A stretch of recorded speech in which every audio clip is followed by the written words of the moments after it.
Imara Jones, and welcome to the second ever Lives at Stake, a series of monthly discussions on critical issues facing trans and gender nonconforming communities across the United States. We launched last month and they still let us on the air.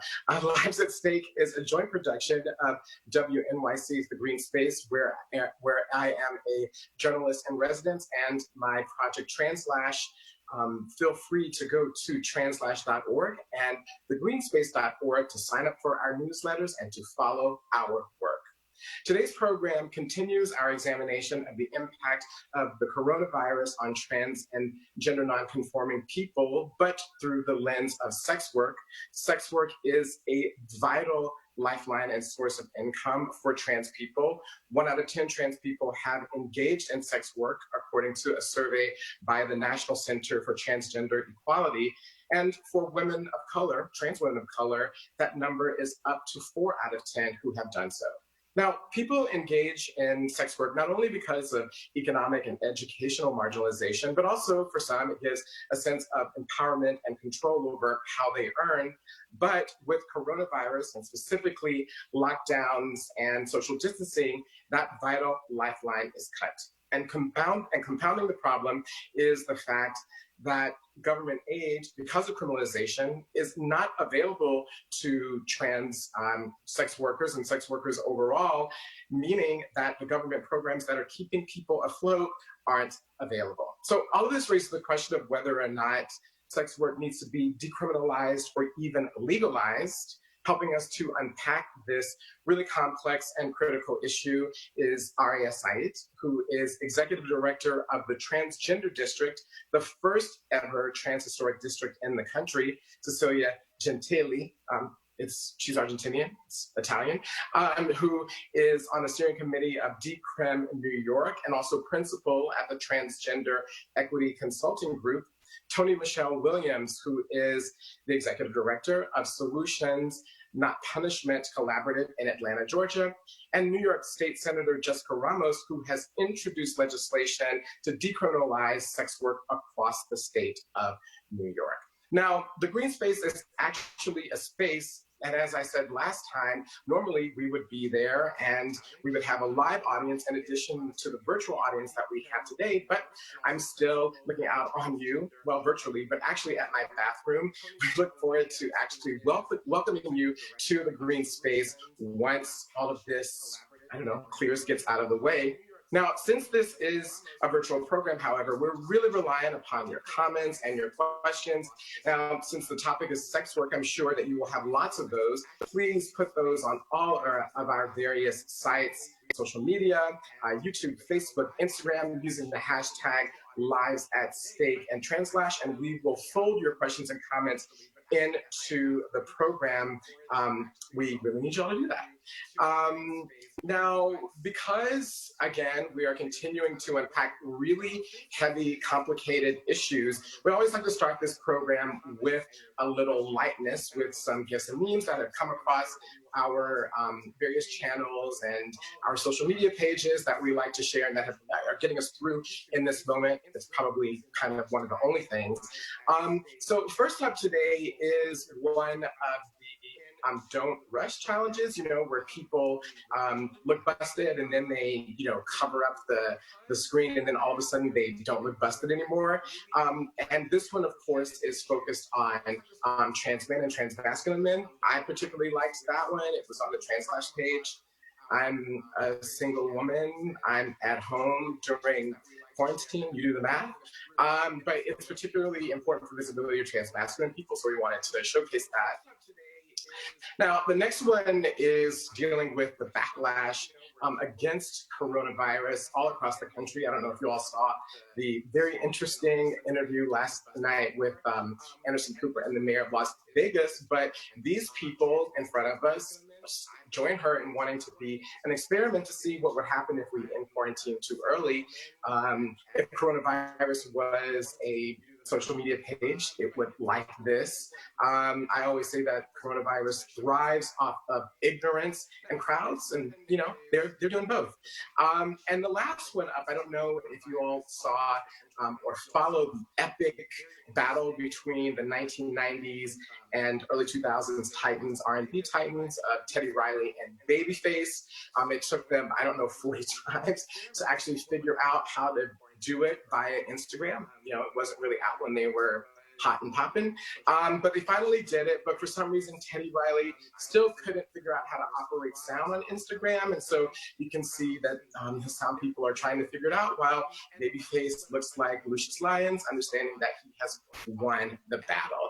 So continue to send us those gifts and means. We will include them as we move forward throughout our program. It's kind of one of my favorite parts of the show. Before we turn to the main part of our conversation, I wanted to specify the two terms that we will be using tonight: criminalization versus legalization. Criminalization refers to ending the arrest, prosecutions, and enforcement of activities which are technically illegal. And legalization means bringing activities under protection of the force of the law. So we will be talking about that in light of sex work decriminalization. The other thing I wanted to specify is that tonight, 3 out of 4 of our guests, Aria, Cecilia, and Toni-Michelle, are all former sex workers. And the reason why I specify that is that we got some questions online about whether or not we were going to include the perspectives of people who are sex workers. For some reason, people looked at the bios and the pictures of all of the women on tonight and somehow concluded that they couldn't have been or were not in any way representative of sex workers. And so we wanted to be sure to let you know that at the top of the program, that people know what they're talking about. Now, on to the heart of our program, starting with Aria Sa'id. As I mentioned, Aria Sa'id is the executive director of the Transgender District, the first ever trans historic district in the world.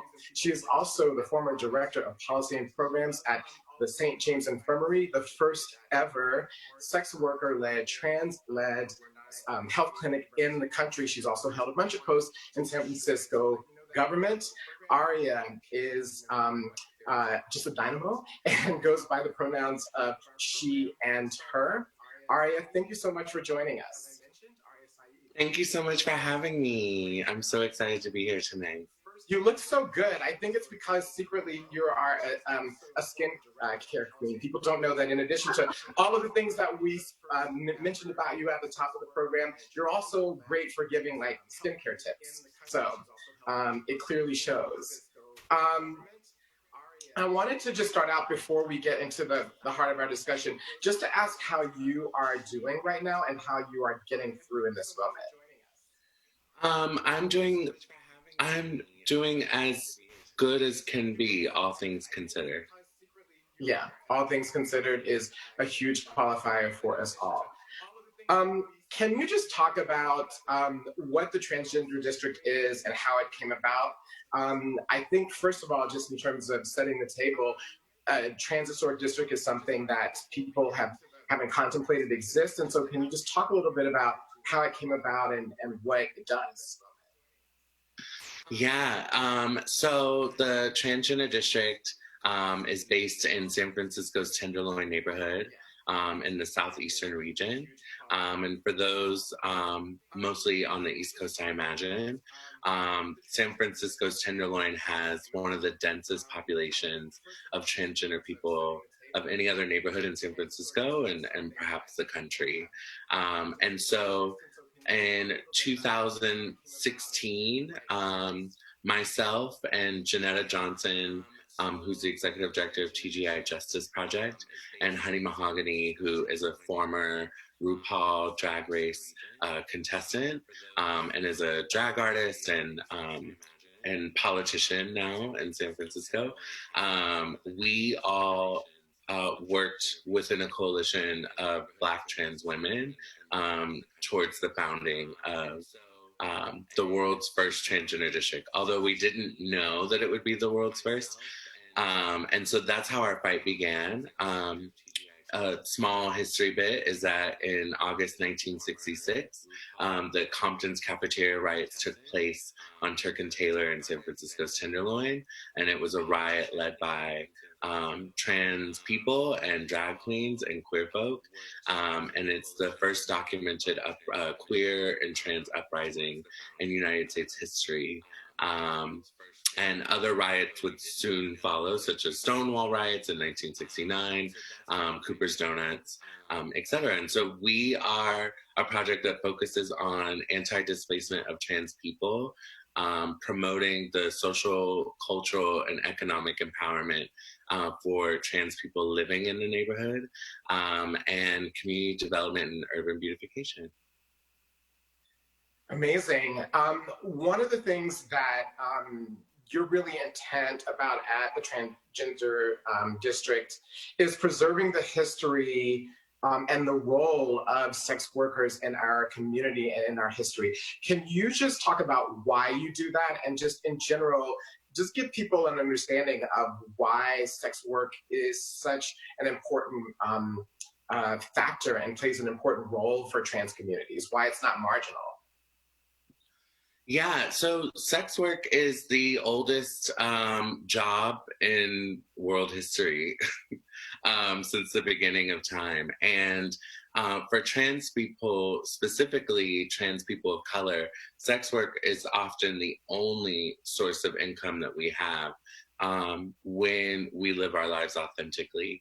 And so for me personally, as a Black trans woman, specifically as a Black trans teenager, when I transitioned, I struggled in gaining sort of traditional employment.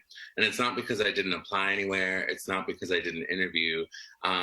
It's just because, I guess the word that we would use now is transphobia, that I was very limited in my economic opportunities to survive.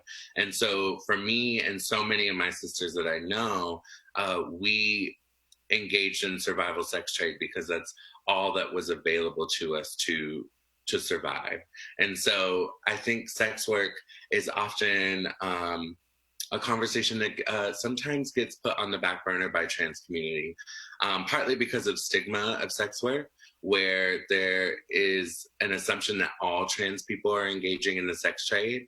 And some in our community would, hope that we would all sort of transition from the sex trade, but it is definitely a reality that so many trans people are facing, and in particular, Black and Brown trans women. And so for the Transgender District, I think everyone on our team is a former sex worker.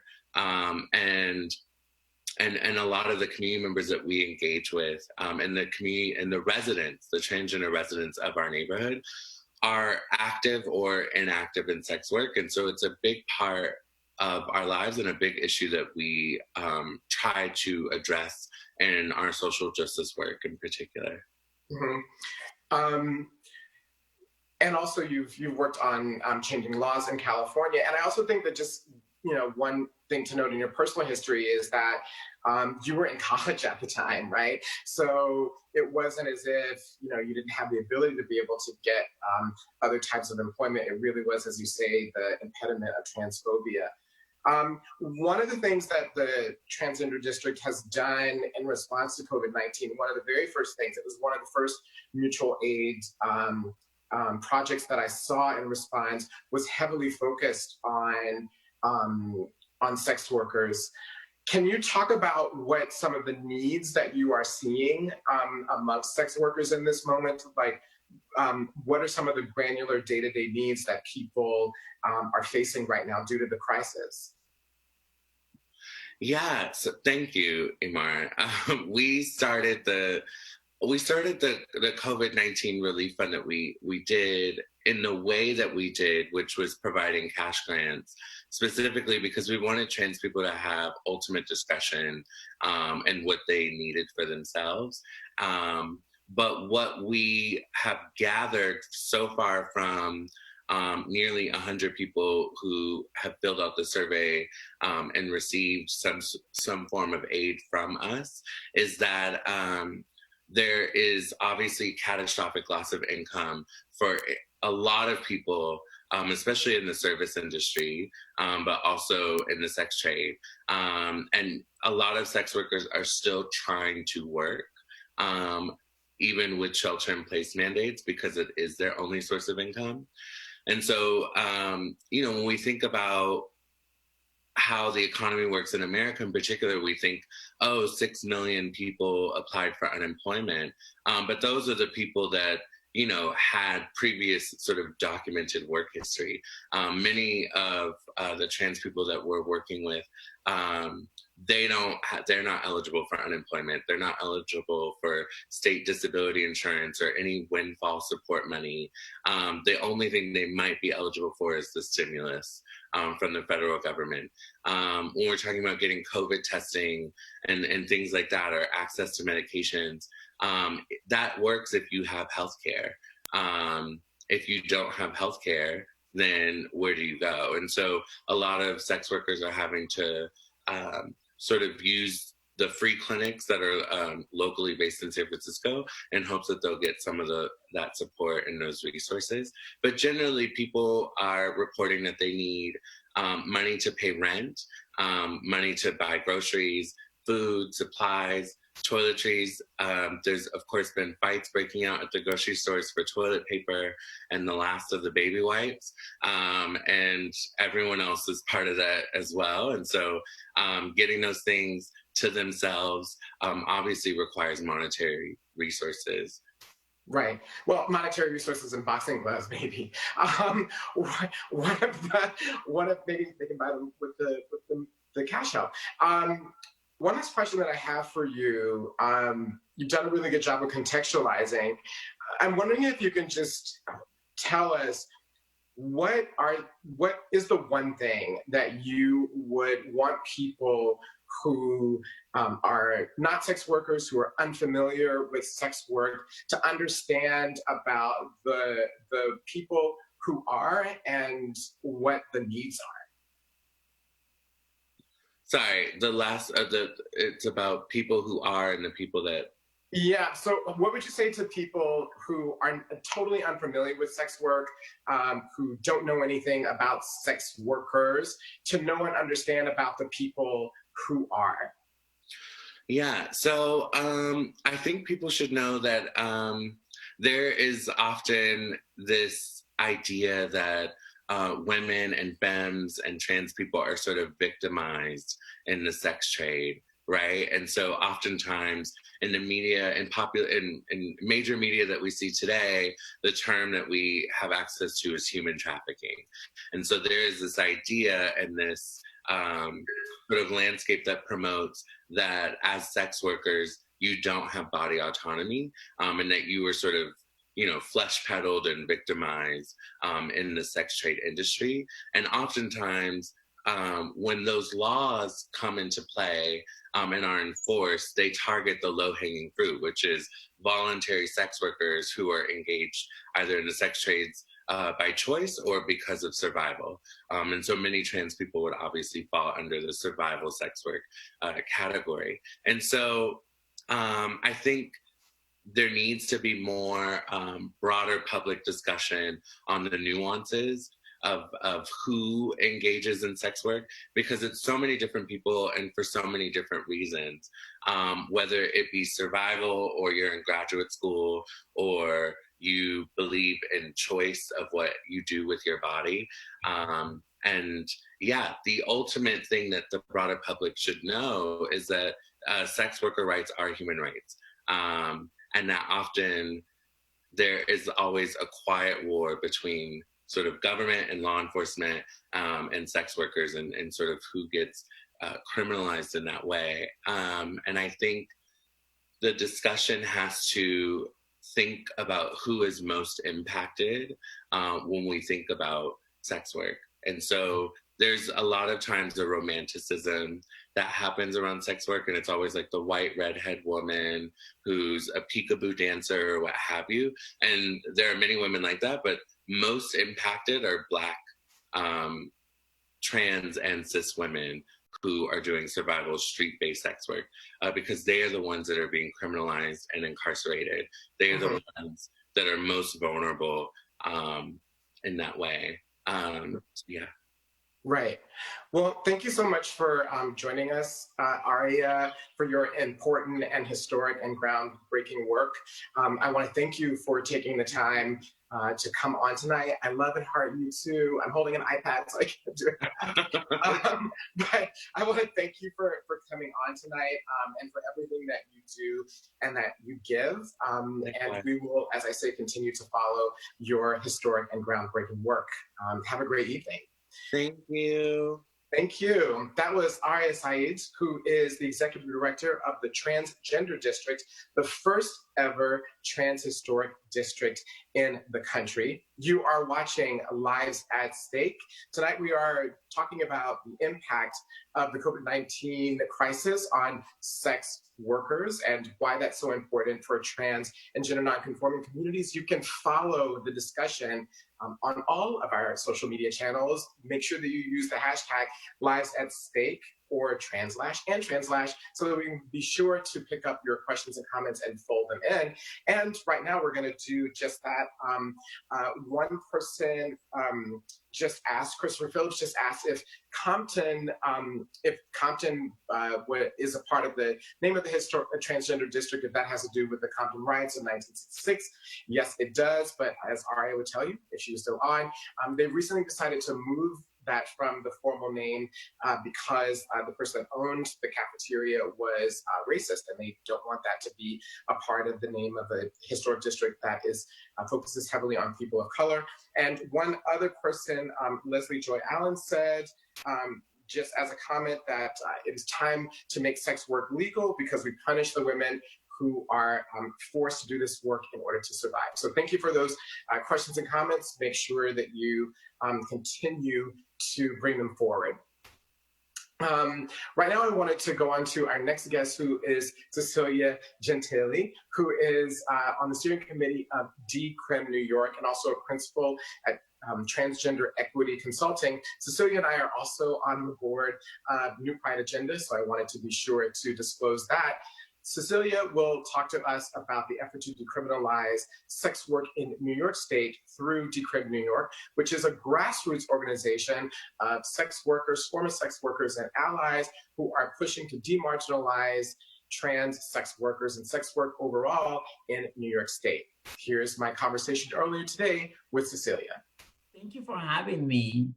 So first off, before we get into the complicated issues that we're going to unpack, I just wanted to first of all ask how you're doing in this particular moment. How are you getting through?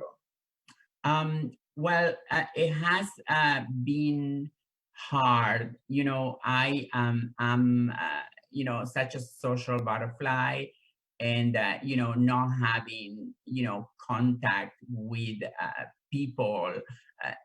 It has been hard, and I think it's the Latina on me. I need hugs and kisses and touching, but I am just doing well. I'm very grateful to have food, to be able to work from home, to be able to still do the things that I like to do at home. So I'm grateful for what I have, which is much more than many other people.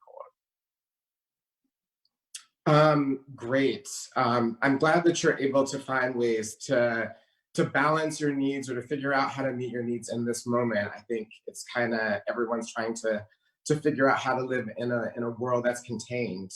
Yeah.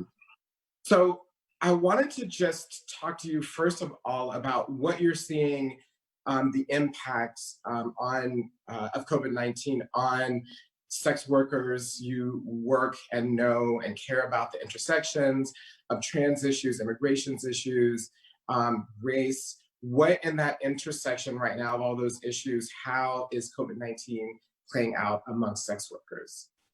It has been terrible, Imara. I wish I could tell you, I'll give you like a better outcome. It has been terrible. Like, when we talk about trans people, specifically mostly trans women who are Latinas and may or may not be undocumented, that specific intersection is really, really hard when their job is trading sex for money or whatever they do trade for.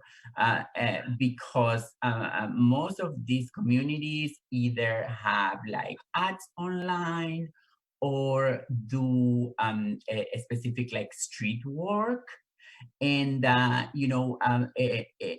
those two things require an actual contact in between the sex worker and the client.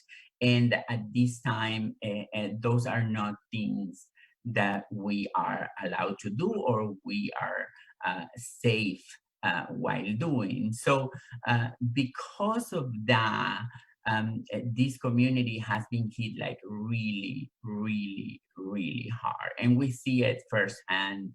I've been working with Colectivo Cultural Transgrediendo, which you may know that, we lost Lorena Borjas, but the work didn't end with her death. We have to continue taking care of all her girls.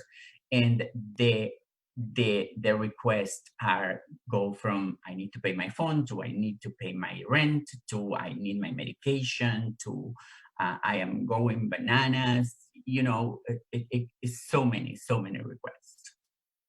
And one of the things that you mentioned or have mentioned in the past is how the needs are severe. But for some people, it may not seem like a lot of money. So you were saying, for instance, that people are trying to raise $200 a month to meet their rent, that they're trying to just get $50 at a time to buy groceries. I mean, those are what the needs are, right? Exactly. When I've been working with Liam, who is the new interim director of Colectivo Cultural Transgrediendo. And, when she told me like, oh, we have like 20 girls that need to pay the rent, I was like, how we're going to get that money? But then she explained to me like, these girls like rent rooms in people's homes. So, the rents are not in the thousands. The rents are like $300, $250, So for that, we've been trying to manipulate to the best of our ability some of the funds that we had there and trying to ask philanthropy for more money. So, sometimes like, the needs are not really, really big numbers when it comes to money. Like, you need to pay your phone, what is it, like $50? We started doing that. Do you need money to go to the supermarket? Instead of like choosing what food we could send them, we decided to do gift cards of $50 so they could go to the supermarket and get whatever they need. So, if you think, the needs are many, but some of those needs do not involve like huge numbers of money. Mm-hmm. Yeah, and you mentioned Lorena Borjas. One of the things that she did right before she passed, of course, was to create a fund designed to help the people that you are talking about. So it just underscores how important that work is. I'm wondering, do you think then, given the extreme economic impact and dislocation, the fact that you're talking about that $50, $200 can make a massive difference in the lives of these women, what impact would decriminalization or legalization have on these women in this moment, do you think, in terms of making a difference in their lives?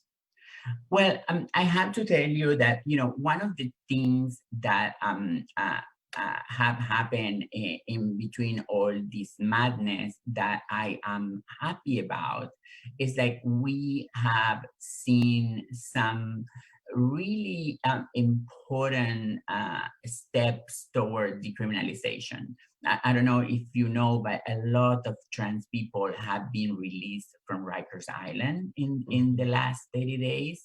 Mhm. So, you know, that is a wonderful thing. In the middle of all of these is still a great thing.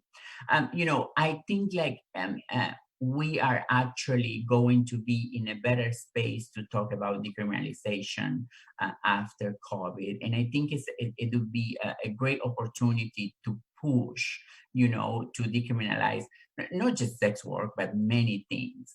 When it comes to legalization, and thank you for bringing it up, because sometimes people, you know, don't really make a difference between decriminalization and legalization.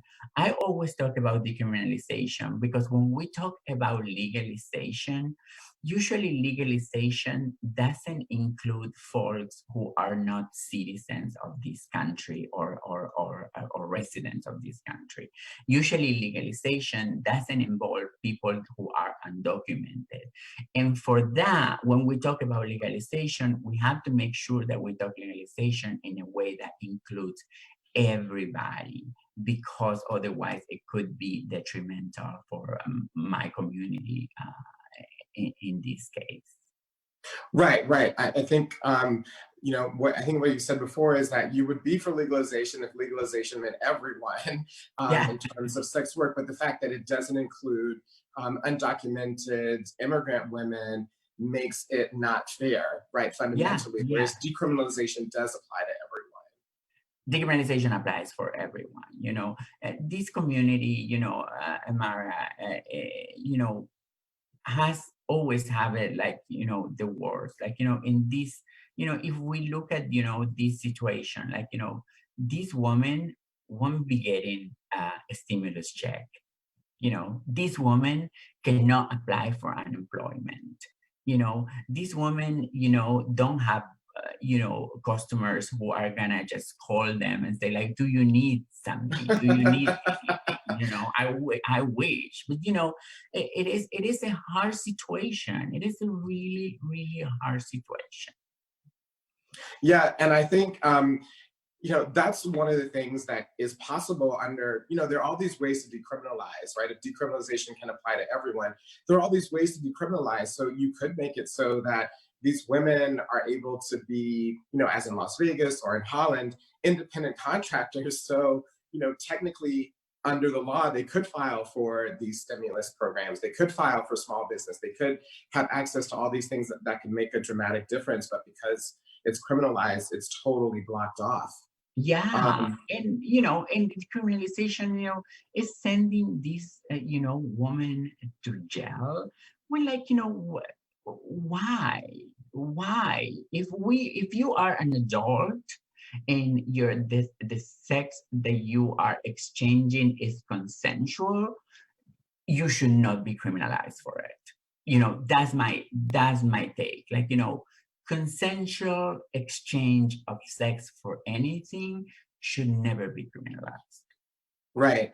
Um, on that point of, you know, being jailed for consensual exchange of sex, you're on the steering committee, as we mentioned in our intro, of Decrim New York, which is a coalition of sex workers, former sex workers, and allies who are working to decriminalize sex work in New York. I'm wondering if you can talk about some of the major priorities in terms of legal changes that you're pushing for.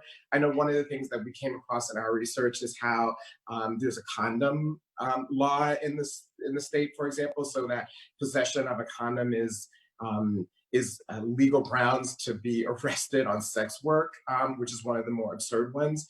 But I'm wondering what are the ones that you're most focused on?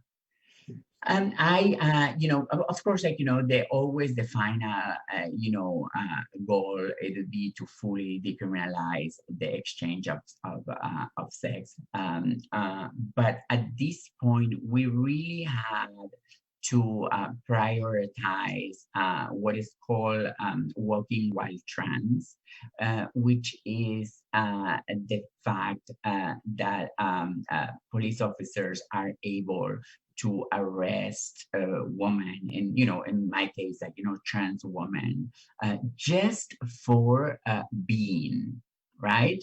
A police officer, let's say you and me are talking in a corner, a police officer can come and say that we are loitering for purposes of prostitution, regardless if we are or we are not. That is at their discretion, right? So loitering is a really, really damaging piece of legislation that needs to be changed. We are really focusing on changing that. And, it took the name of Walking While Trans because this oppressive legislation and these laws really affect mostly trans women, trans Latinas, trans sex workers. But just to say, this is a piece of legislation that doesn't just affect sex workers. Police can come and arrest you or I because they may understand that we're loitering. So that's one of the most important points in the legislative agenda, and we're really hopeful that we are able to change and that. And about the condoms, like, in the States, having more than 2 or 3 condoms can be taken as a leverage to say that you are doing sex work. And that's how I met Lorena. She would go Roosevelt Avenue up and down giving condoms, so all the girls would have like 2, but never more than 2. She was amazing. Wow. One of the questions that we actually have received is from the National Center for Transgender Equality, interestingly, and they're asking, and it's pertinent given what you just mentioned about Lorena and your own activism, is that for advocates of decriminalization who are outside of places like New York with networks, what do you recommend in terms of how people can come together to advocate for these changes? In my experience, and I've been trying to, and I've been working in this sphere for a long time, but I am a huge believer on coalition work. I really believe that coming together with all the parts that take a place into the big picture of sex work and sex workers has a much better impact, right? Cis women, trans women, cis men, non-binary sex workers, undocumented, documented, street workers, escorts, camp workers, dancers. So, having a coalition approach that involves everybody who may engage in the sex trade has a much better result. Like, after creating Decrim New York as a coalition, we really went really fast, really quick. We were able to draft legislation, introduce it in the Assembly, introduce it in the Senate. Still didn't pass. It's going to take a long time. But, coalition work, in my opinion, is much more effective. Well, thank you so much for that advice, for your work, for your commitment, and for the time that you gave us today. Really, really, really appreciate it, and continue to find ways to take care of yourself in this moment. Thank you. I am always happy to be whatever you ask me to be. I am a huge fan of you and your work. Thank you for all you do. And let's keep going. We are unstoppable. Thank you. Thank you so much. And I love people who are willing to do anything that I ask. Thank you so much. Have a wonderful rest of your day and evening. You have just heard from Cecilia Gentilly. From our interview earlier today, Cecilia is on the steering committee of Decrim New York and is a principal at Transgender Equity Consulting. I'm Imara Jones, and you are watching Lives at Stake. Now, in addition to many of the economic concerns that Cecilia raised, she also touched upon those dealing with the intersection of sex work and criminal justice. That's why we are now going to speak with Toni-Michelle Williams, who is the Executive Director of Solutions Not Punishment Collaborative, SNAPCO, in Atlanta, Georgia, an organization of sex workers, former sex workers, and allies who are fighting to end the prison industrial complex. Toni-Michelle Williams, thank you so much for joining us. Hi, thank you so much for having me. I don't know if I'm going to get through this interview by not saying your whole name. The first thing that I wanted to ask you, as we're doing everyone in this moment, is how are you getting through the present time?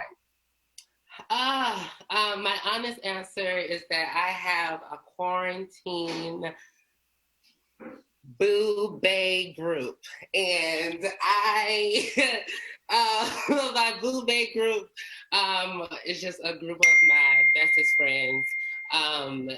It's a small group of us, about 4 of us, and being able to talk to my friends each day over the phone because everybody has time, and having long conversations with my mom in ways that we haven't before.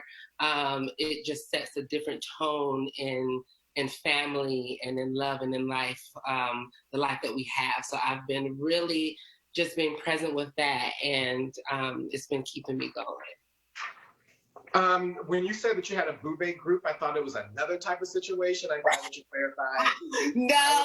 I was like, this is not that kind of show, but I want to ask a whole lot of questions about it. But we're going to move on. My first question is, why is the into mass incarceration and the prison industrial complex such a focus of trans people and trans organization in Atlanta? Yeah.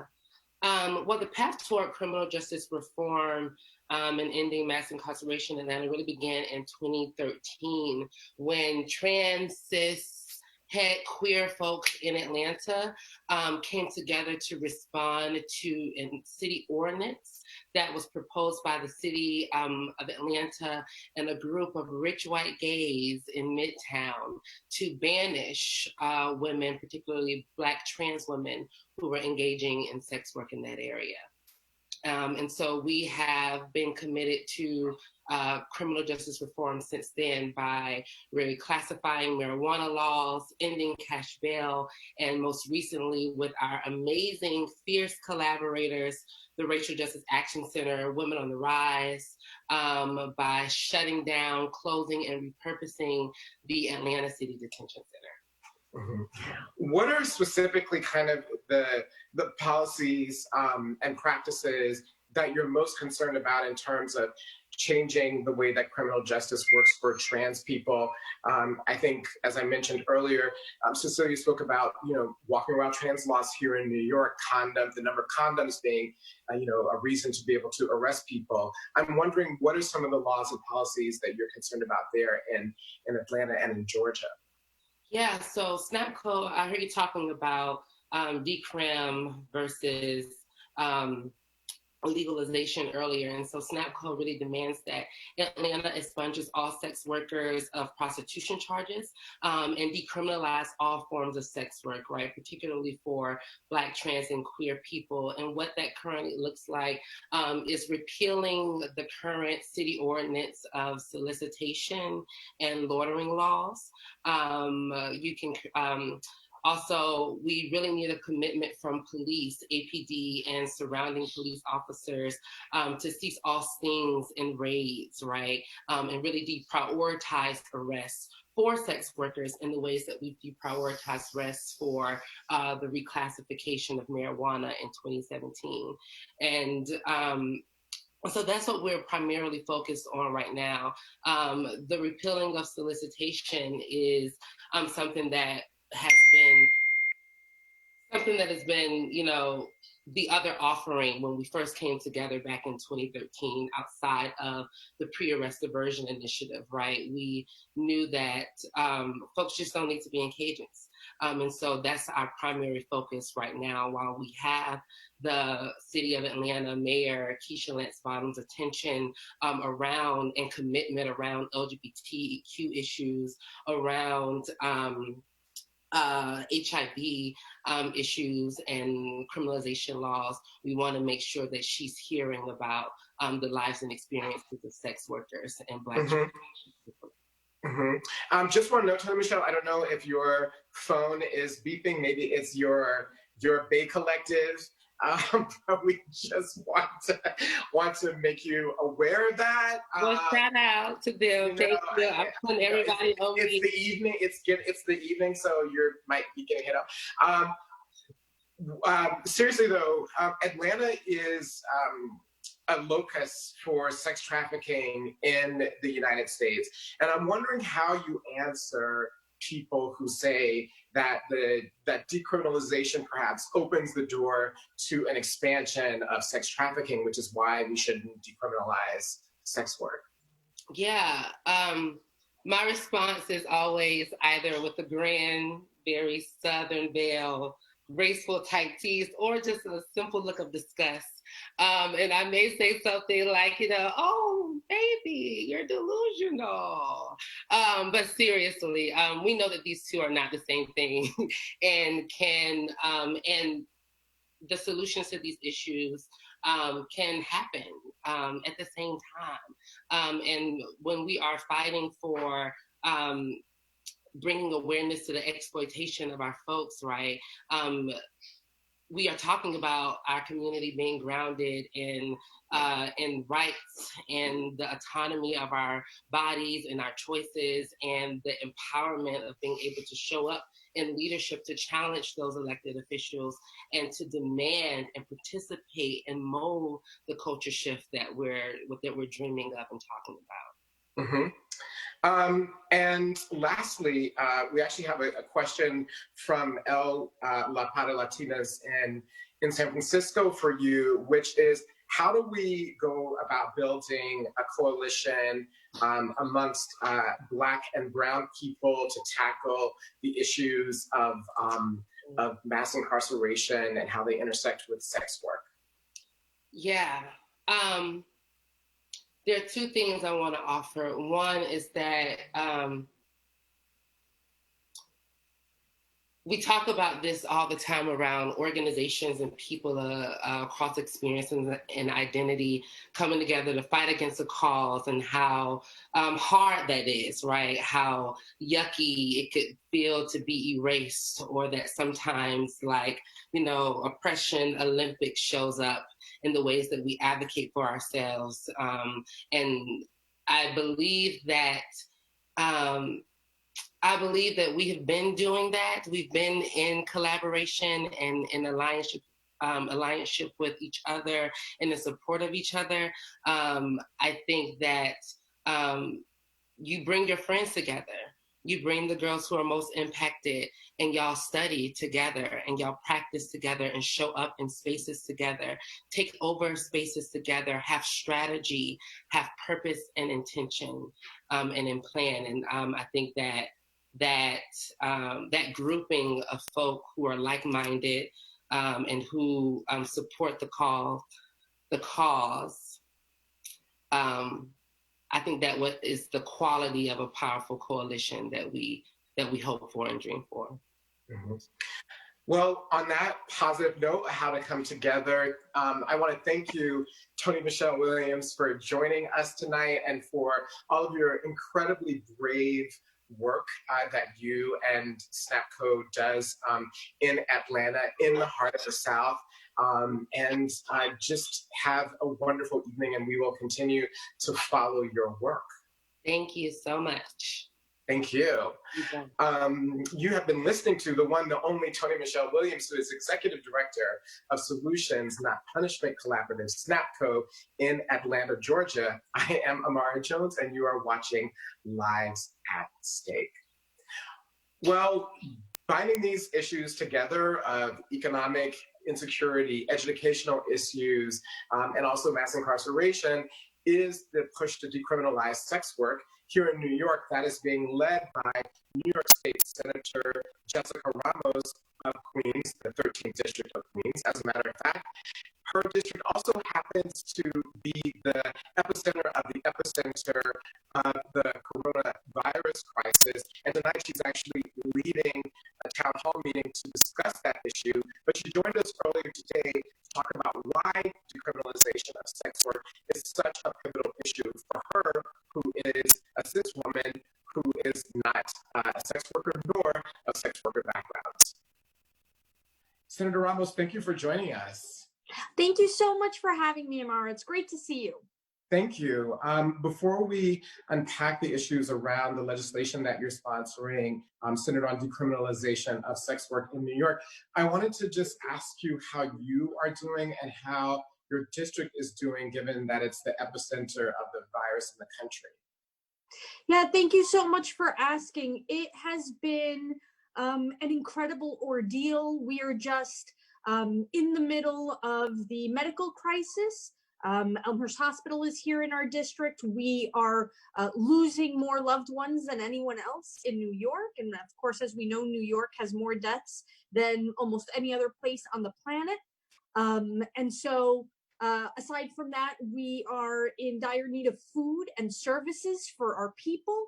And of course, because we're so diverse here, we really need lots of different resources and language access.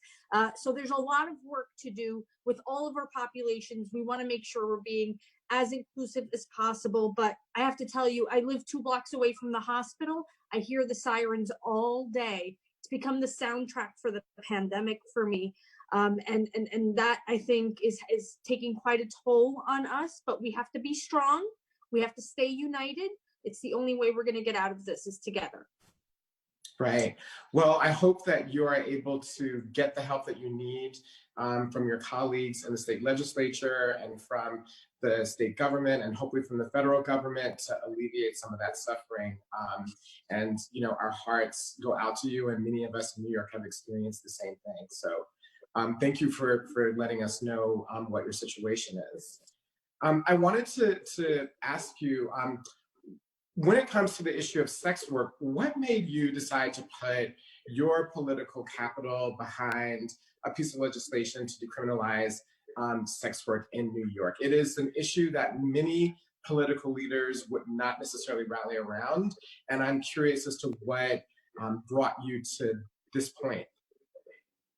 Yeah, so I am born and raised in my district. I have seen sex workers my entire life. And so to me, it has always been very clear that they are my neighbors too. And so because they exist, and I am pledging to serve the public, well, then that means all of the public. And I have to make sure that I'm working with all of the different communities to make sure that they're protected and that they feel safe. And that is of particular interest to me. I chair the labor committee in the state Senate. That's where my background is in labor and in thinking about workers' rights and how that can be improved. And so, of course, I want to make sure that my neighbors are getting their money. I want to make sure that my neighbors are able to access healthcare and other things that we might not think about when it comes to sex work, but actually are exactly the most important things in protecting people. And that's the thing about the sex trades. My other interest, of course, is in reducing human trafficking. But that, you know, sex work is not all the same. People are in sex work because, yes, maybe they were coerced, but also because of circumstance, because of choice. And so we need to make sure that the overarching goal is that we're keeping everyone safe and we're empowering them to report violence against them. So what we're really promoting is workers' rights and safe sex.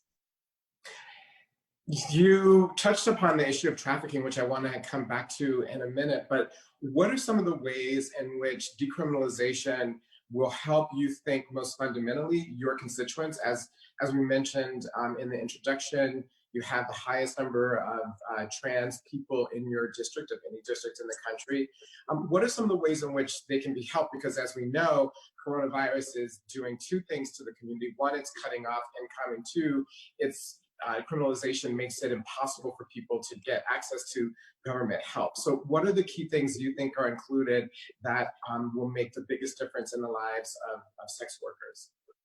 Yeah, right now, as you can imagine, sex workers are out of work, and they are largely transgender, although not limited to. The common belief is that they're women or transgender. No, there are male sex workers as well.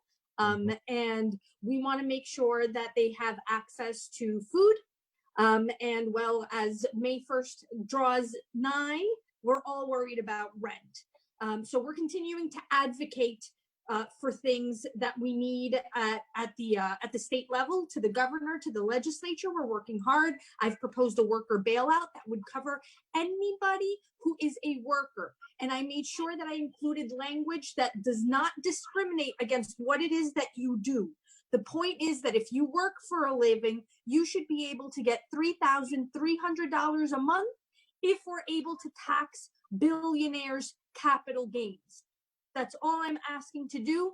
And that would cover $3,300 a month per worker per month for the duration of this pandemic. And I think it's the responsible thing to do so that we can have somewhat of a cushion when we're ready to reopen the economy fully and everything doesn't come to a crash. Mm-hmm. In what ways would decriminalization bring sex workers into the economy more and being able to mainstream and access services as citizens, as workers? What impact would decriminalization have on that? I think it's all those things, and overall just dignity. We don't want anyone to feel cast aside in our society. We know that when we push things into the shadows and they become clandestine, we know less about them. Bad things start to happen, worse things start to happen, and then we've completely lost control.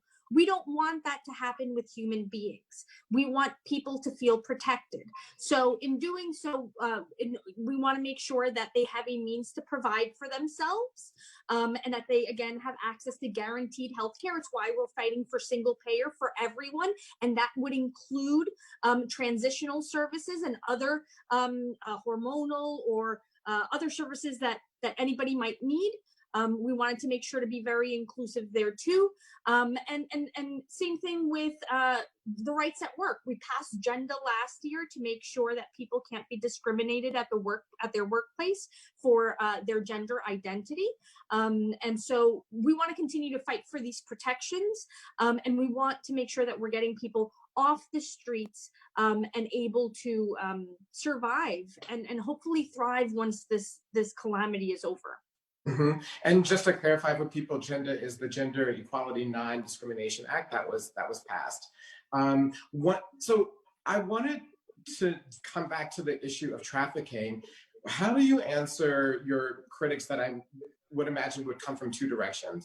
What do you say to those people who worry that decriminalization would lead to an increase in trafficking? And then what do you say to people who say, no, decriminalization doesn't go far enough, we need full legalization? How do you respond to those questions? Yeah, the reason I support the decriminalization model is because I believe in trusting the worker. I believe in trusting a person's autonomy over their body and making sure that they're able to do with it as they please, as long as they're not hurting anyone else. And so, I may not agree, then I don't participate. But if you want to participate, you should be able to go and do that safely somewhere. That's part of the freedoms that we have, right? And our job is to protect each other again. The problem with legalization is that it's a model that can offer lots of profit for third parties or for people who might act as intermediaries between the buyer and the seller.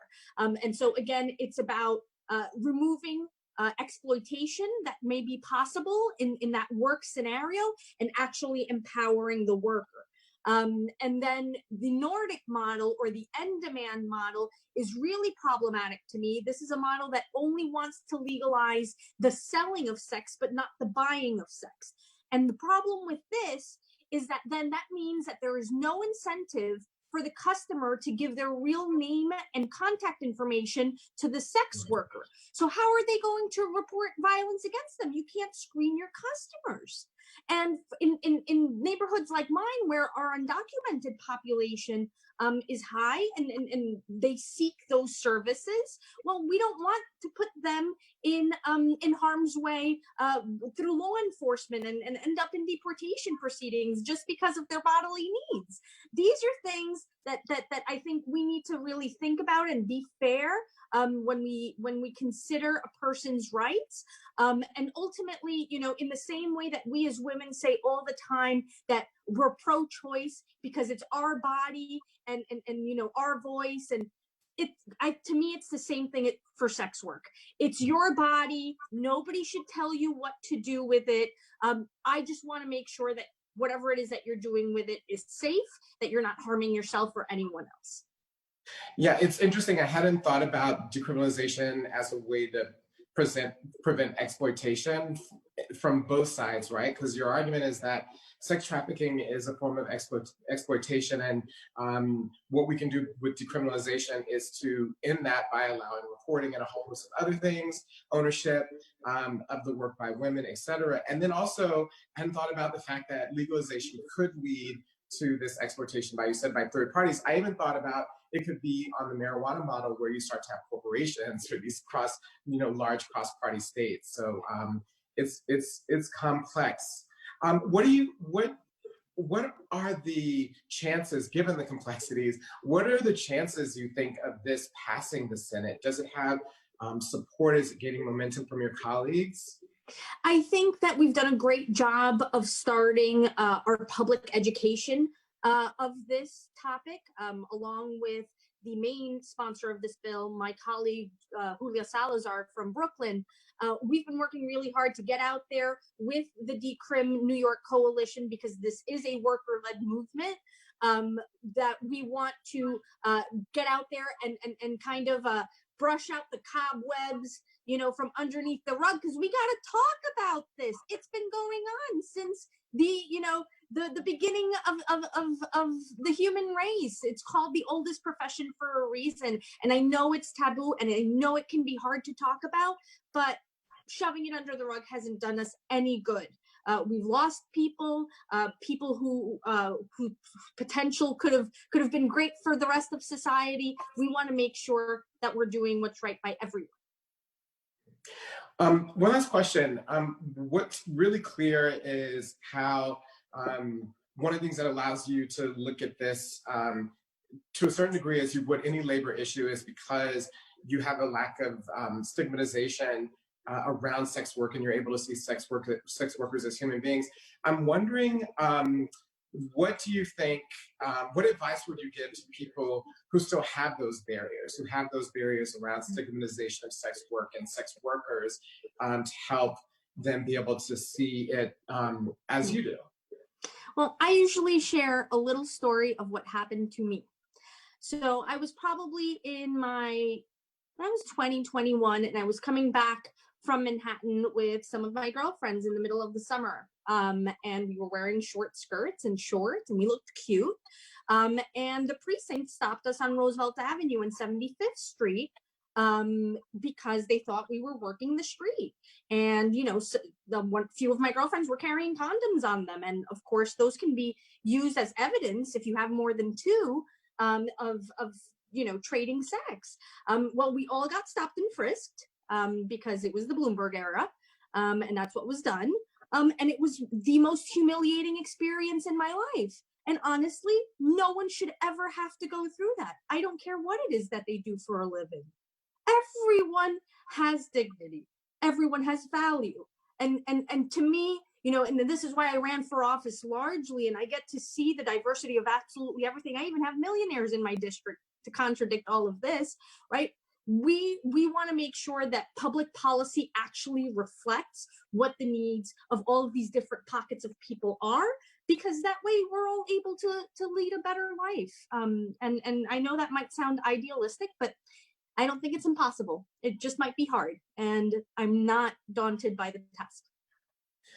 Well, thank you for sharing that story. I think that in so many ways it doesn't sound pie in the sky. It sounds incredibly wise, especially given this moment. I think one of the things that we are learning is that we are all in this together, and that the more we realize that, the better off we are. So I want to thank you for your passion, your leadership, and the skill that you bring to this particular issue. And of course, I'm sending the best to you and your district in a wrenching and very excruciating time for us all. And again, thank you for joining us. Yeah, thank you. My best to you and to everyone who's listening. Thanks again for having me. And hopefully we'll be able to see each other in person soon. I hope so. Thank you so much. Bye. You have just heard from New York State Senator Jessica Ramos, who is chair of the labor community and sponsor of Stop the Violence in Sex Trade Act to decriminalize sex work across New York State. Incidentally, her district has more transgender people than any other district in the United States. She's also asked that we share with you 2 organizations to be able to contribute to sex workers that have been impacted heavily by COVID-19 in her district. Of course, we mentioned that her district is the epicenter of the coronavirus in the United States. One is Colectivo Intercultural Transgender, and the other one is the Lorena Bojas Community Fund. So those are also posted right now in our feed, and you can link to those organizations to figure out how you can help. You are watching Lives at Stake, and I am Imara Jones. Well, unfortunately, that's all the time that we have tonight. This is such a broad issue that we've only scratched the surface in the little more than an hour that we have been together, but we hope that we've been able to illuminate a critical issue that you wouldn't have thought about or may not have even heard about before, or if you have, that you wish got more airtime, which we did tonight. So please continue to follow the people and the organizations that you heard about tonight in order to learn more about the decriminalization effort of sex work in the United States and why it is so important in light of the coronavirus. We also wanted to sign out tonight, recognizing that it is the beginning of Ramadan, that spirit of reflection and peace and community are ones that we need now more than ever. So much so that I did my own little bit emoji, urged by the WNYC Green Space and TransLash teams earlier today to mark and commemorate the event. And so we wish all those who mark Ramadan with peace and strength through the next month, because you gotta go all day without eating. Again, I am Imara Jones. You have been watching Lives at Stake. Join us next month on May 28th for our next topic, which we'll just keep a secret until later. And you'll have to follow us online and sign up for our newsletters, like I told you to do, at translash.org and thegreenspace.org to find out exactly what it is. Be safe, be well, and we'll see you in a month.